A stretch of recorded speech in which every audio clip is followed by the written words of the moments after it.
How's it going, everybody? Thank you very much. I always appreciate you. I'm Orlando Ruiz Jr. Welcome to another classic movie review.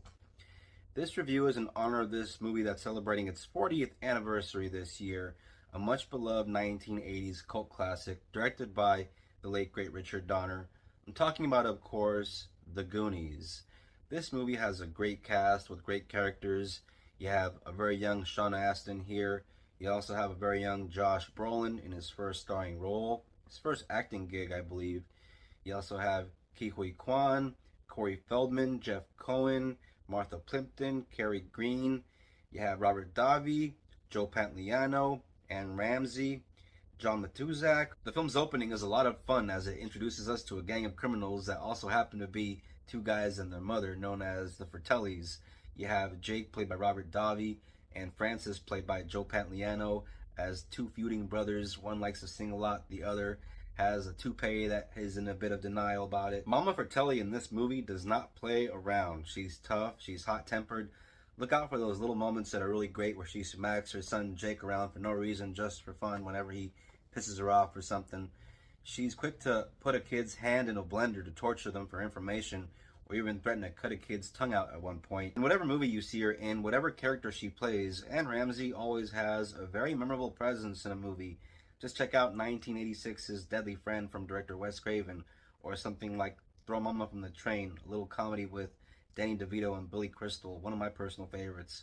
She's great in this movie, by the way, as Mama Fratelli. The kids in this movie are really great and a lot of fun to hang out with. You got Sean Astin's character Mike, who has asthma, has this older brother Brandon, they call him Brand for short. He's played by Josh Brolin, who's a guy that likes to work out all the time. You also have the friends, who consists of Jeff Cohen's character Lawrence. They call him Chunk because, you know, he's the chubby kid, so they give him a hard time. And you also have Mouth, played by Corey Feldman, who's the kid with all the attitude, won't shut up, likes to give everybody a hard time. You also have Data, who's played by Quan. He's the little James Bond wannabe, has all these little gadgets. Sometimes they work, sometimes they don't. So the overall plot of the movie is it's their last weekend together because Mike and Brand's house is about to be demolished because their dad is really behind on the payments, and they're going to turn the place into an extension or a part of a country club and a golf course or whatever. And so everybody's all depressed, and they go up in the attic, they start messing around. While they're in the attic, Mikey comes across something that looks like an old treasure map that reminds him of an old story about a pirate called One-Eyed Willie that his father once told him about. And so he gets all his friends all excited, and they come up with this idea of actually going out and looking for this treasure and possibly saving Mikey's home. Along with the map, they also happen to find a very old doubloon that kind of acts as a clue finder and points them in the direction of an old restaurant that just happens to be the hiding place of the Fratellis. And so that's where the Goonies and the Fratellis meet for the first time, and they realize that they have to sneak in there without letting the Fratellis know what they're up to. What follows is a very fun and exciting series of adventures and close calls with all these booby traps and going down corridors and caves and bats and all the usual adventure tropes that you'd expect in an adventure movie. Before long, the Fratellis get wise to what the kids are doing and decide to go after the kids and decide to get the treasure for themselves. The story of this movie was conceived by the great Steven Spielberg, who just a year before this had come out with Indiana Jones and the Temple of Doom.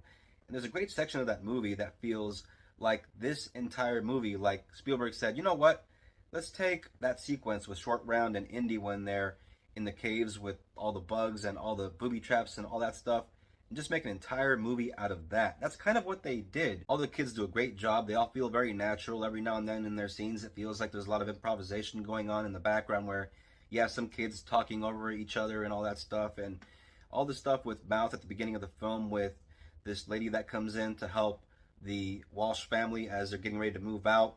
You have this Latin lady, I believe it's Lupe Ontarribos, that plays the little Latina lady that comes there to help the Walsh family. She has a great scene with Corey Feldman and Mary Ellen Trainor. There's that moment where she needs Mouth to translate for her because the woman doesn't speak English and apparently Mouth speaks Spanish. The translation is a bit off when he's trying to give him instructions to give to her of what to do with the unpacking.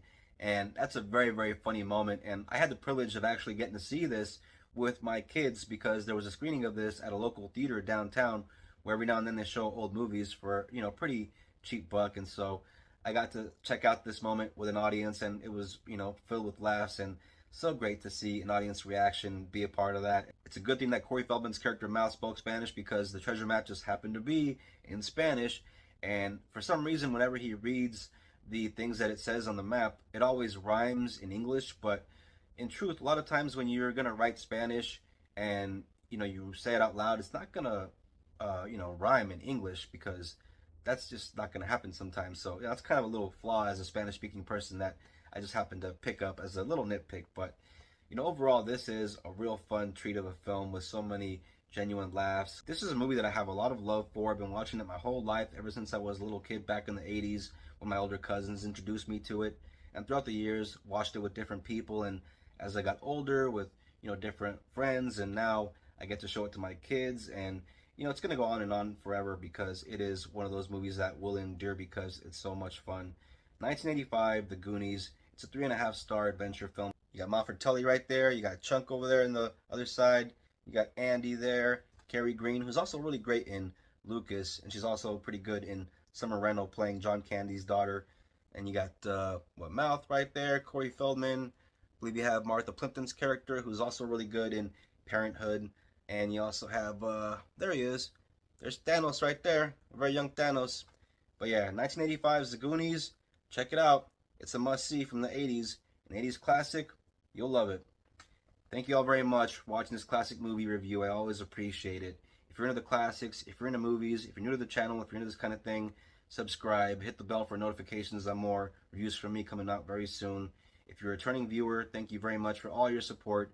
I very much appreciate it. Please don't forget to comment, share, like, always helps out the channel. And just thank you for watching. Everybody peace out, take care of each other. God bless.